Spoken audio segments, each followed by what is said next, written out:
그리고 하나님께서는 복음의 설교를 통하여 우리 안에 이 은혜의 사역을 시작하기를 대단히 기뻐하신다. 그러므로 우리가 그의 말씀을 듣고 읽고 묵상할 때 교훈이나 경고와 약속의 말씀을 통하여 그리고 성례를 행하게 하심으로써 이 은혜의 사역을 보존하고 계속하며 완성하신다. 이제 하나님께서 연약한 성도를 한 인생길에 끝까지 구원의 길에서 벗어나지 않도록 보존시킴에 있어서 하나님께서는 은혜를 베푸십니다. 그 은혜를 받은 성도는 하나님의 도우심으로 말미암아 자기의 연약하여 죄 가운데로 이탈하고 넘어지고 시험 들고 환난에 굴복하고 등등으로 인해서 복음을 버리고 떠날 수 있는 위기가 굉장히 많습니다. 그래서 사람 스스로 놔두면 선택의 가치로 복음을 목숨과 바꾸거나 이렇게 할 만큼 담대한 인간은 별로 없다, 이렇게 봐야 합니다. 베드로도 그랬고 성격은 다르나 다윗도 무너졌고 바울 또한 잘못된 지식의 오류 때문에 교회를 핍박하는 상대로 서 있던 겁니다. 사람은 그 자체로 바울처럼 훌륭해도, 아니 생각을 해보세요. 이 베냐민 지파의 가말리엘의 문화에서 수학을 한 사람이니까 어려서부터 똑똑하고 모범적이었으며 학구의 열이 높았고 남들보다 탁월한 결과를 갖고 있는 사람이었을 거예요. 그러니까 장래가 촉망된 유대인 중인 청년이죠. 그 청년이 자신이 믿고 있는 바의 지식 안에서 하나님을 얼마나 열심히 사랑하며 나갔겠어요. 근데 결과는 교회를 핍박하는 원수의 자리에 서게 되는 겁니다. 마귀의 자리에 자기도 모르게 서 있는 거죠. 원하지 않았으나 마귀 짓을 하게 되는 것입니다. 이건 왜 그럴까요? 진리를 모르기 때문인 것이죠. 근데 진리를 스스로 알아낼 수 있는 방법이 없어요. 하나님께 주신 바 된 계시를 성령의 은혜로 조명받아 깨우쳐지지 않는 그런 은혜가 없이는 그 누구도 진리 편에 설 수가 없는 겁니다. 그러므로 예수께서 진리요 길이요 생명이라는 사실을 안다는 것은 성령의 은혜가 없으면 도저히 불가능한 것이에요. 그래서 객관적인 진리 사실을 눈앞에 두고도 못 보는 자처럼 지나가고 오히려 그거를 조롱하는 자가 되어버리는 이 마귀 편에 들게 되는 것이죠. 바울은 그랬던 것입니다. 이제 그러할 뿐 아니라 다윗은 하나님을 잘 섬기는 사람이었죠. 그 하나님의 진리를 바르게 아는 사람이었어요.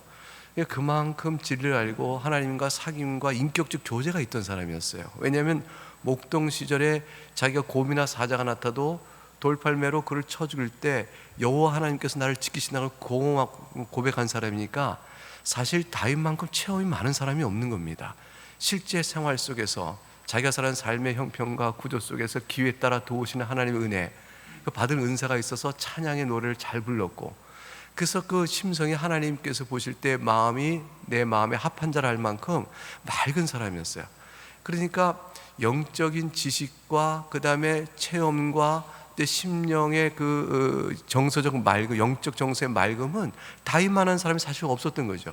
사울이 굉장히 뛰어난 사람이지만 사울과 비교를 할 때 다윗은 도저히 차원이 다른 사람이었어요. 사울은 세속적으로 뛰어난 사람이었을 뿐 다윗이 갖고 있는, 물론 천천히요 만만히요 죽인 자의 수의 능력의 전쟁 능력의 차이도 있지만, 그러나 더 넘어선, 너무 사울이 넘지 못한 것은 바울과 함께하는 영의 역사였거든요. 근데 그거는 신령한 부분이라 사울로서는 이해가 안 가고 모르는 경험이었고, 근데 다윗은 그런 경험 안에 있었지만 넘어져요. 이 사람은 결국 그렇게 된 거죠. 베드로는 예수님을 따라다니며 실제 모든 걸 다 걸었잖아요. 그리고 자기도 알든 모르든 고백이 나왔어요. 살아계신 하나님의 아들이시다. 주께 영생이 있사오니 내가 누구에게로 가오리까. 이 모든 고백들을 다 해나가면서 주님께 걸었던 소망인데 무너집니다. 딱 한 가지 이유 때문이죠. 뭐 때문에 그래요? 내가 기대했던 바의 소망이 무너지니까. 결국 이제 베드로 마음속에 자기가 있었던 거죠. 예수 그리스도가 어떤 분이라고 다 고백한 객관적 고백 위에 그거로 인해서 내가 받고 나와 상관관계 속에서 내게 어떤 의미겠냐고 되어지는 것은 좋은 것들 기대한 게 있었어요. 근데 이게 무너질 것 같은 위기가 온 거죠. 주님이 떠나신다니, 주님이 죽으신다니. 그러니까 베드로가 참아내지 못하게 된 거죠. 결국은 그런 상황이 있고, 그래서 예수님을 붙잡게 되고 죽으시면 안 된다고 하자 주님께서는 사탄아 물러가라는 말을까지 하게 된 거죠. 결국은 사람은 다 신앙을 하나님을 믿고 따르지만 그 하나님과의 관계 속에서 내게 좋은 것이 있는 무엇을 주는 한 하나님을 믿겠다는 이 의식을 버리질 못합니다. 그러니까 그런 것이 베드로에겐 잘 나타났던 것이고, 생명을 버리면까지 따르겠다 했지만 결국 위협 속에서 3번이나 주를 부인하는 일을 겪게 되어집니다. 결국 인간의 모습이죠. 성경에 나와 있는 인물들 가운데서 우리 가운데 모범적 성화를 보여줬다 싶은 사람을 참 꼽기가 어렵습니다. 요셉 하나가 보여요. 이게 이제 애굽의 총리된 요셉 하나가 그의 어린 시절부터 나중에 애굽 총리로 이제 죽을 때까지 전체의 삶의 모습 안에서 거의 흠결 없는 사람으로 이렇게 성경에 소개되어집니다. 다만 어릴 때 형들의 잘못을 이렇게 아버지에게 고하는 모습, 이거는 이제 이거 어떻게 그랬을까? 그렇지만 이제 그 요셉의 마음은 그 나이 때에 또는 자기의 책임 등등을 해서 형들을 미워하거나 고자질해서 내가 이익을 얻고 사랑을 더 차지하겠다라는 뜻이 아니라 아마 순전한 마음을 했을 것이라고 생각은 해요. 그러나 그 뭐 어린 나이에 때 있는 것이고, 꿈꾼 얘기를 또 형들 앞에 너스레게 함으로 인해서 누가 봐도 자기 앞에서 아버지 엄마가 다 절한다는 얘기가 되는 것인데, 해와 달도 자기가 절한다 했으니까 네가 그럼 부모보다 높으냐는 말을 핀잔을 들을 만한 일인데 그걸 이렇게 툭 말해버립니다. 요셉이 앞뒤 생각, 이 도대체 관계 이해가 없는 조금 그런 것처럼 보이는지 몰라요. 근데 어릴 때 얘기예요. 어릴 때.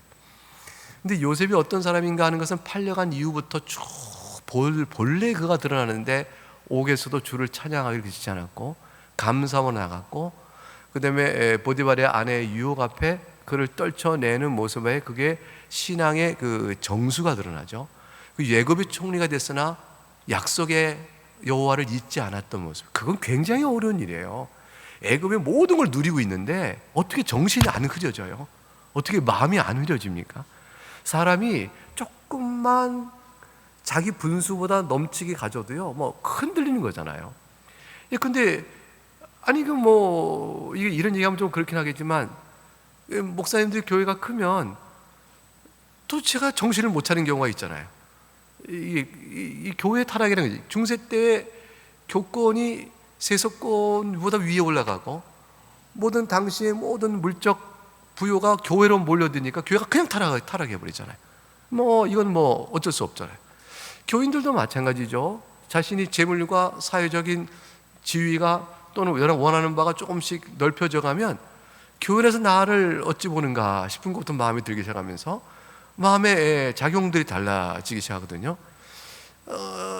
삼성 장군이 이제 제 친구 아버지가 삼성 장군으로 이제 제대를 하셨는데 전역을 하셨죠. 제일 힘든 게 뭐냐 했더니 내가 삼성 장군을 몰라준다는 게 제일 힘든 것 같아요. 군에서는 다 알아줬고 항상 제복을 입고 내가 누구나 다 현역에서 알아줬는데, 은퇴하고 나니까 동사무소를 갔는데 동사무 직원이 내가 누군지를 모른다는 거예요. 내가 삼성 장군인데 나를 몰라준다는 거죠. 그게 제일 힘들었다. 이게 이제 자기 아이덴티티, 자기 정체성에 대한 일정한 수준을 갖고 규격에 맞춰 기대치를 갖고 있었던 마음에 교만한 마음들 다 이렇게 있게 되어지는 거죠. 이런 모든 것들이 다 사람에게 있습니다. 그래서 세상에 모세 같은 사람도 결국 애굽에서 왕자로 있었고 미디안에서 40년을 목동으로 지독한 훈련을 받죠. 모든 걸 포기하는 데까지 훈련 받고 나서 하나님이 마침내 80에 불러 쓰시는데, 그때의 모세는 이전 사람이 아니에요. 지면은 누구보다 온유함이 승한 사람이었어요. 굉장한 인격적 성화죠. 그런데도 광야에서 애굽이 나와 이스라엘 끌고 가는 데에 그 자기 책임에 지쳐가지고 지친 순간에 분이 탁 나오는 순간에 가나안 땅에 못 들어가는 실수를 범하죠. 결국 사람은 그 성령의 뿌리가 온전하게 지어진 사람은 없는 겁니다. 이 사람마다 각각 다양한 측면에서의 연약성과 또 이렇게 아픔들과 또 한계가 뚜렷하기 때문에 하나님의 보호하심과 도우심이 없으면 절대로 스스로 자신의 힘으로 신앙을 지켜 복음 안에서 구원에 합당한 믿음의 길로 나갈 수가 없습니다. 이게 중생자라 할지라도 중생으로 말미암는 성령의 은혜의 역사가 이것이 우리 안에서 힘으로 작용하여 나를 붙들어 주려면 이게 우리에게 절실히 필요한 것이 있으니 그것이 하나님께서 내려주시는 은혜예요. 계속적인 은혜입니다. 계속적인 은혜를 내 생명의 양식으로 받아 그것을 내 영혼을 견고케 하며 살아갈 수 있도록 하는 그 인식의 눈이 성령으로 말미암아 떠지는 거죠. 그래서 성령으로 말미암아 받아먹게 됩니다. 성령의 은혜로 말미암아 받아먹은 양분을 소화하고 그 자기를 들여다보게 되어지는 거죠. 이렇게 되게 성령의 역사가 있어야만, 생명력이 있어야만 모든 양식이 양분이 되잖아요. 그러니까 성령의 역사는 생명이고 양식을 받아 누림으로 그러므로 이제 그 생명력이 강화되는 것인데 양식 자체가 어떻게 오냐는 거죠. 이제 그게 없으면 우리는 이제 견딜 수가 없는 겁니다. 근데 오늘 이제 14절은 하나님께서 중생케 하시고 주관적으로 내적으로 우리를 중생케 하시고 그런 우리들을 어떻게 붙들어서 믿음을 따라 살다가 믿음을 따라 죽게 되는 성도의 대열에서 떠나지 않도록 하시느냐. 그것이 바로 견인의 은혜죠. 어떻게 성도로 하여금 끝까지 믿음 안에서 견디고 인내하고 믿음을 붙들고 나가게 하느냐. 어떻게 예수만이 나의 생명이 주라는 사실을 끝까지 의심 않고 나가느냐. 지적인 의심도 마지막 때까지 일 수 있고요. 그 다음에 정서적으로 지적으로 안정된다 할지라도 그것이 내게 과연 기쁨이 될 수 있겠는가, 확신의 견고함으로 오는가 라는 부분에도 끝까지 흔들 수 있고요. 그래서 삶에 대한 불판과 원망으로 하나님께서 내게 베푸신 은혜에 대하여 충분하게 믿지 아니하고 또 찬양을 못 드리게 되는 원망의 크기가 큰 그런 일도 끝까지 마지막 수만간까지 있을 수 있다. 이 사실을 우리 겸손히 인정하고 하나님의 도우심을 봐야 합니다. 뜻하지 않게 질병이 크게 다가와서 생이 탁 꺾어질 수가 있어요. 사던 모든 게 다 어느 것도 할 수가 없고 다 꺾어져 버립니다. 그럼 그 순간에 자신이 계획했던 일들을 포기해야 되는 거죠. 그리고 원했던 일들을 못하는 것이죠. 기회와 능력은 있는데 질병이 찾아와서 못하는 거예요. 그게 사고일 수도 있고요, 갑자기 찾아온 질병일 수도 있고, 어제까지 멀쩡했는데 오늘 그럴 수 있는 거죠. 고장이라는 것은 갑자기 생기는 거니까, 기계 고장도 어제까지 잘 되다가 오늘 탁 안 되서 이거 왜 안 되지? 이렇게 되는 것듯이 사람도 그런 거 아니겠어요? 사고가 나면야 그건 그런 것이죠. 그러면 가진 게 많으면 얼마나 원망스러울까요? 이게 이제 지난번에 제가 한번 말씀드린 것 같아요. 그 호스피스 사역하시는 우리 원주희 목사님 그런 얘기했어요. 제일 화가 나는 게 이제 목사님들이 호스피스 들어올 때다 그랬어요. 왜 그러냐 했더니 호스피스 들어와서 예수 믿은 사람은 찬양하면서 임종을 맞는데요. 내 영혼을 내가 이 만 가지 죄를 용서받고 내가 사는구나 싶어서 호스피스 들어와서 예수 믿은 분들은 기쁨으로 주님을 만나고 죽음을 이렇게 받아들인대요.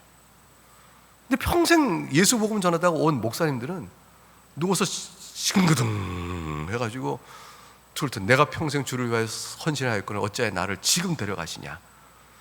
교회를 잘 건축해서 크게 이루었는데 그 즐거움도 보기 전에 이렇게 달 데려가시냐는 부터 시작해서 또 평생 목사로 살았다 하여 목사님들 와서 이렇게 권면하고 이렇게 하려고 하니까 시끄럽다, 내가 더 잘한다 이러면서 듣지도 않고 이 불만을 더 많이 갖더라. 이제 이게 원주희 목사님이 이제 신학교 강단에서 이제 경건회 때 하신 말씀이니까 신학생들 잘 들으라고 하신 말씀이어서 더 사례를 과장했을 거라는 제가 조심스러운 기대를 해보지만 이 얘기는 그거였어요. 힘들다 그랬어요. 오히려 힘들다. 평생 하나님을 잘 섬겨왔던 사람들이 힘들다. 오히려. 그러니까 힘을 냈다는 것과 심령 안에 주의 복음으로 깨우쳐 믿음에서 온전하게 산다는 것은 별개인 것이다. 이게 좀 다른 것 같다. 이게 사람은 그 행함으로 인한 자기 의의가 항상 이게 필연적으로 있습니다. 필연적으로 수고하면 주님이 날 칭찬하실 것이므로 내가 그것까지 맞아요. 수고하는 주의 종들과 주의 자녀들 주님 사랑하세요. 너무 사랑하세요. 여러분 그래서 주님 마음을 기쁘게 드리면 순종하세요. 주님 마음을 기쁘게 드리는 것은 순종하여 주를 위해 충성하는 일이에요. 이건 진리예요. 그런데 뭘 조심해야 하냐면 그리해 놓고 주님의 칭찬과 사랑으로 만족하지 않고 그로 인하여 자기를 높이는 일이 나오는 그 후유증이 나오는데 이게 부작용. 이거는 우리 몫이거든요. 이게 이제 자기가 깨어질 몫인데 이 부분이 있어요. 이 부분을 벌어놔야 됩니다. 이거를 못 보면 이제 자신이 하나님 앞에서 이해되지 않는 환난을 당한다. 도무지 하나님 난 이해할 수 없다. 내 인생을 어떻게 이렇게 이끌 것이냐. 이런 원망이 마음에서 쿡 있게 되는 거죠. 그래서 하나님께 감히 분노는 터뜨리지 못하나? 그러나 분이 사라지는 건 아닌 거죠. 그래서 그럼 이제 신앙을 떠날 수는 없으나 신앙 안에서는 이제 좋으신 하나님이란 말씀의 찬양을 하기가 늘 부담되는 거죠. 이런 일들도 우리 안에 있을 수 있다. 이게 다 이제 연약해서 그런 거지. 그런 사람도 하나님이 안 버리세요. 하나님의 은혜가 얼마나 크냐면 그런 사람도 안 버리고 끝까지 붙들어서 나중에 주를 뵙는 그 순간이라도요. 내가 숨이 딱 끄는 순간에 눈앞에 팍 아니 그 임종 그 전에 마지막 전에 하늘의 영광을 비춰주시면서 그 순간에 모든 걸 다 무릎 꿇게 만드시죠. 마지막 임종 때까지라도 주 앞에 풀어지지 않은 질문이 있었다 할지라도 주님 뵙는 날이면 모든 질문은 사라집니다. 이거 제가 확신할 수 있어요. 제가 죽지 않았지만 죽어본 경험은 없지만 제가 100% 확신하고 여러분에게 말씀드립니다. 여러분 어떠한 질문과 의문과 또 풀지 않은 게 있다 할지라도요 임종 전인 몰라도 임종하자마자 풀어집니다. 주의 영광의 빛을 보자마자 풀어집니다. 이거 어떻게 제가 알까요? 풀어진다는 거. 우선 이제 논리적으로 맞죠. 너무 영광스러운 걸 보고 주님 날 품으신다는 상황 앞에 내가 지금 뭘 갖고 이렇게 얘기할 거야. 이게 비교 안 되는 영광. 현재의 고난은 장래에 받을 영광에 좋게 비교할 수 없다는 것 때문에 당연한 얘기긴 하지만 사실의 근거가 이제 성경에 있어요. 욥이 얘기해요. 욥과 같은 사람의 인생을 살아도 주님 뵙는 그 순간에 모든 게 다 사라져요. 그리고 내가 이 주님 앞에 내가 짐승과 같다. 이 얘기가 무지한 입을 놀려 주 앞에 죄를 범했으니 내가 이걸 회개하나이다 라고 말해요. 회개의 이유, 욥의 질문이 다 정당한 것같이 봤던 독자는요 욥의 편에서 그렇지 내가 욥이라도 이거는 안 물을 수가 없어. 내가 욥이라도 이런 말 할 거야. 내가 욥이라도 이럴 거야. 나는 욥의 편이 들어. 난 욥이 맞다고 생각해. 욥기를 끝까지 욥의 편에서 들고 읽어온 사람이 마지막에 거기서 이해를 못해요. 욥은 주님을 앞에 회개했는데 욥을 따라가서 읽어왔던 우리는 욥을 이해 못합니다. 아니 왜 욥아? 욥 왜 여기서 멈춰? 어떻게 회개를 해? 뭘 회개한 건데? 우리 거기 이해 못하고. 그게 우리 인생이에요. 우리 연약함이고 우리 믿음입니다. 근데 우리도 주님 뵙는 날 욥과 똑같아 될 겁니다. 이건 확실한 얘기예요. 욥도 주님 뵙기 전에는 그러했습니다.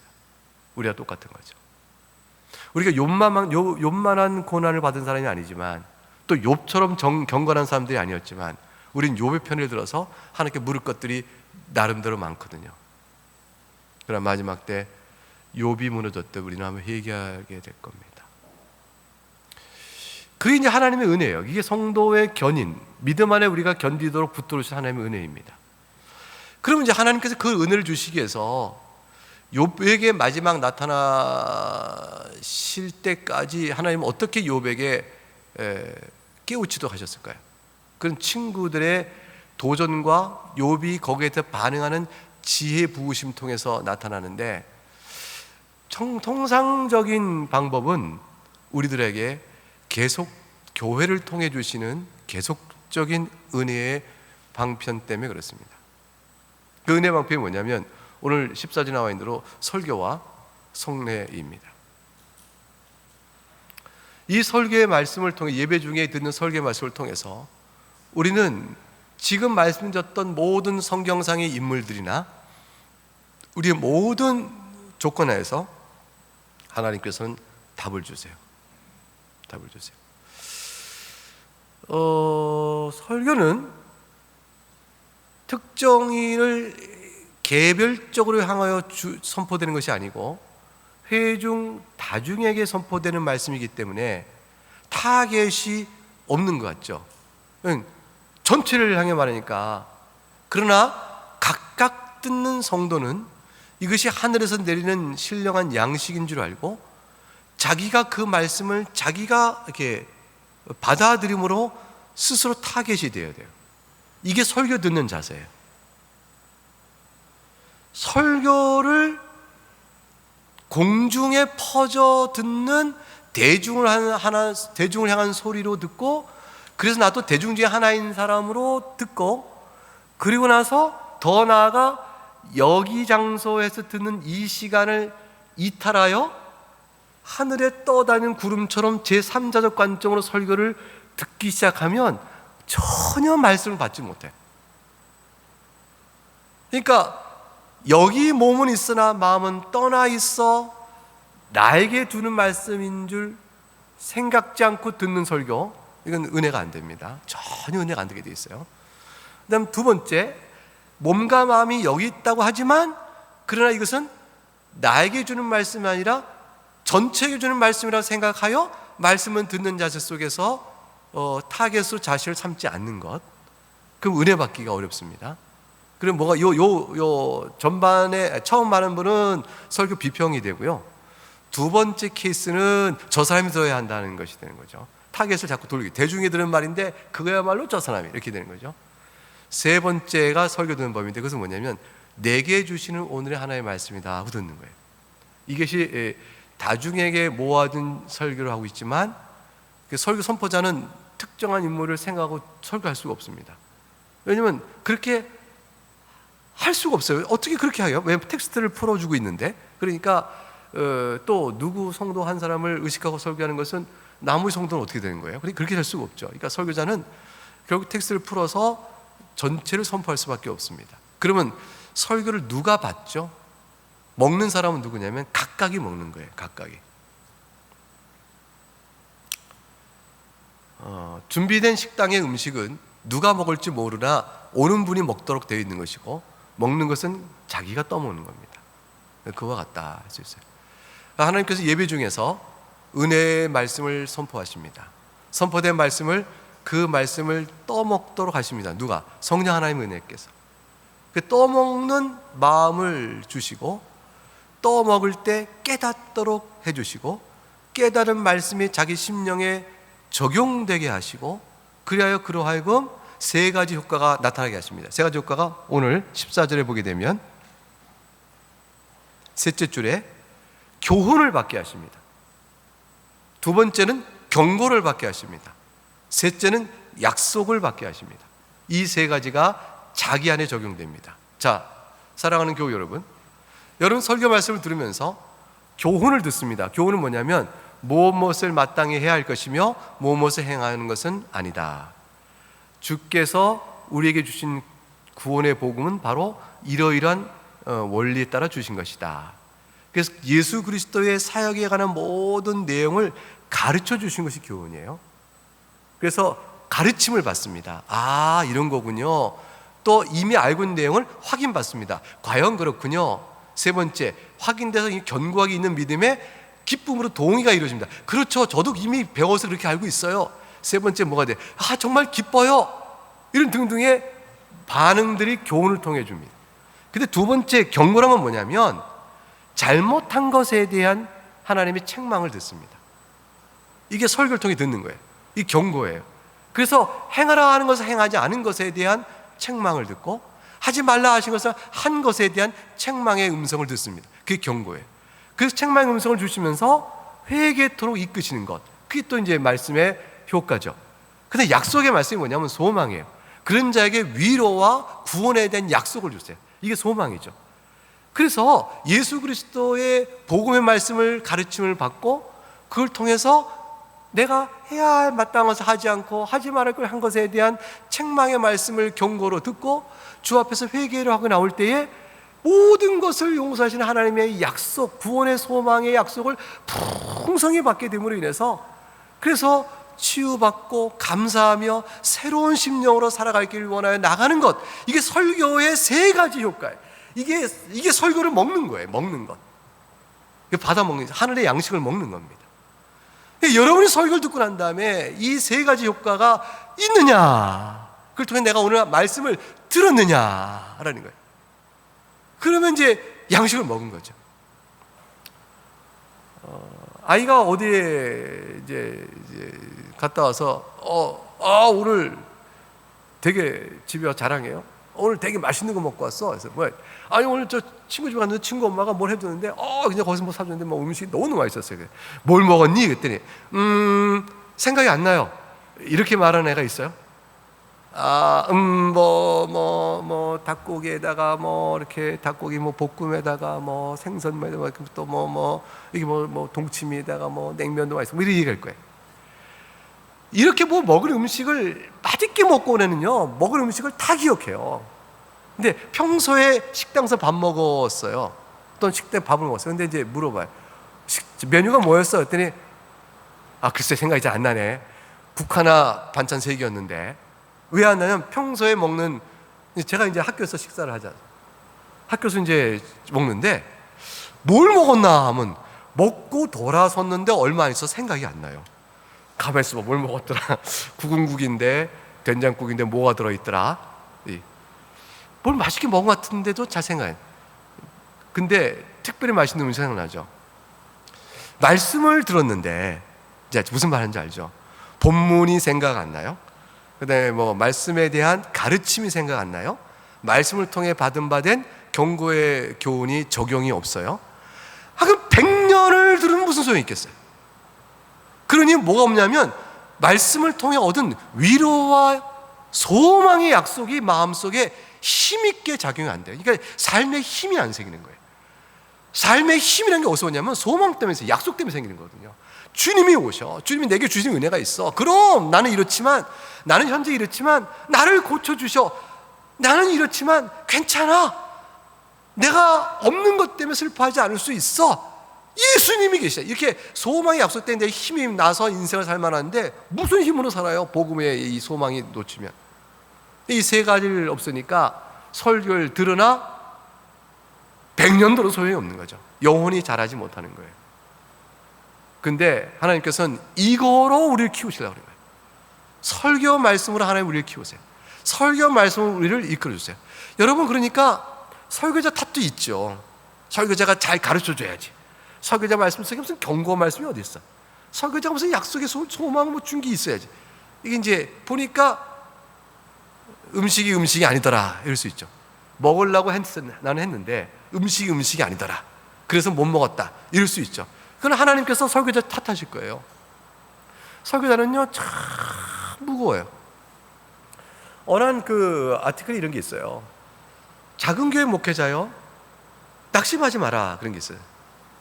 근데 그 얘기 중에 작은 교회 목회자 낙심하지 말라. 근데 결론은 뭐냐면 큰 교회, 회중이 많은 교회 목회자는 기억하라. 회중 하나하나가 당신이 전한 말씀으로 어떻게 영혼의 양식을 받았는지에 대한 책임을 추궁받을 것이다. 그래서 하나님께서 물으신다는 거예요. 내가 너에게 맡긴 양떼들에게 양식을 줬느냐를 하나님 반드시 추궁하신다고 했어요. 그게 설교자의 책무예요. 이게 무서운 책무예요, 사실은. 이게 사실 그래서 도망가야 돼요. 그래서요, 뭐 다른 방법 없어요. 그냥 이게 최소한 그냥 말씀을 자꾸 읽는 거라도 해야 돼요. 설교를 못 하더라도. 그렇죠. 그러니까 성도가 적으면 설교 말씀과 더불어 성도의 형편을 찾아서 그 래퍼가 생기고 관계가 형성돼서 여러 가지로 보충할 것들이 생기는데, 회중이 많으면 불특정 다수밖에 안 보이죠. 그러니까 예배 끝나고 동네에서 식당에 가서 만난 교인이 우리 교인인지 모르는 거잖아요. 근데 저는 우리 교인인지 알아요. 아직은 압니다. 하나님께서 설교자의 말씀 선포를 통해서 가르치는 것과 경고와 약속으로 영혼을 살찌어 그의 영혼이 평생 동안 흔들림 없이 갈 수 있도록 이끌어 가십니다. 그리고 그 듣는 말씀이 구체적으로 성례인 세례와 성찬을 통해서 눈에 가시로 보이도록 하여 그 예수 그리스도의 죽음과 부활에 대한 상징을 나타내 보이심으로 인해서 우리가 믿는 바가 사변적 사상이 아니요, 형이상학적 철학이 아니요, 실제 역사적이며 만질만한 실체라는 사실을 확인시켜 주는 거예요. 그 내가 믿는 바가 믿음이라고 해서 정신적 작용이잖아요. 이게 심리적 정신적 작용으로 있으니까 어떤 사람이 나는 A를 믿는다, 나는 B를 믿는다 할 때 서로 믿음과 충돌하니까 누구나 다 맞는 것 같이 이렇게 보일 수 있어요. 근데 그런 게 아니라는 거예요. 허망한 사고나 사상이나 실체 없는 게 아니고 실제라는 거예요. 그래서 이게 성찬이 있는 거예요. 성례가 있는 거예요. 세례가 있고 성찬이 있어요. 이걸 통해서 만질만하게 진짜로 그리스도께서 오셔서 이 일을 이루셨다 역사성과 구체성과 이걸 다 드러내시는 거예요. 연약한 우리들의 믿음을 위해서 증거가 있는 거죠. 보이는 증거를 제시해 주시는 거예요. 그래서 우리의 믿음을 견고히 세워줍니다. 세례를 한 번 받은 세례를 다른 사람들이 받는 새로운 믿음의 형제들이 받는 세례를 보면서 그게 뭐가 되어져요? 내가 받은 세례의 은혜를 다시 상기하게 되고, 성찬은 때마다 베풀 때마다 참여함으로 인해서 내가 받은 은혜를 다시 한번 상기함으로 인해서 우리 믿음을 붙들어 주시는 것이죠. 그게 14절의 내용입니다. 다시 14절을 보면 복음 선교를 통해서 우리 안에 이 은혜의 사역, 즉 복음의 사역을, 즉 성도 견인의 은혜의 사역을 시작하길 대단히 기뻐하신다. 시작도 복음의 설교요, 그리고 맨 마지막에 이 은혜의 사역을 보존하고 개석하고 완성하신다. 그럼 사이에 있는 수단이 뭐냐면 복음의 설교요, 그 다음에 성례입니다. 그러니까 설교로 시작하신 은혜를 성례는 보존시키고 계속하고 또 완성하는 데까지 도와주는 역할을 하는 거죠. 자, 그러면 말씀을 들어야 됩니다. 둘째 줄에 읽어야 합니다. 묵상해야 합니다. 그리하여 설교를 통하여 교훈, 경고, 약속을 적용하는 양분의 소화가 필요합니다. 이것은 하나님이 아주 기뻐하신 일이에요. 아주 기뻐하신 일이에요. 그래서 예배에 그렇게 설교가 중요한 겁니다. 예배 때 성례가 중요한 것입니다. 오늘 이 말씀이, 이 교훈이 여러분이 믿음의 길을 걸어가는 신앙길에 적용이 되시고 도움이 되시기를 바랍니다. 기도하겠습니다.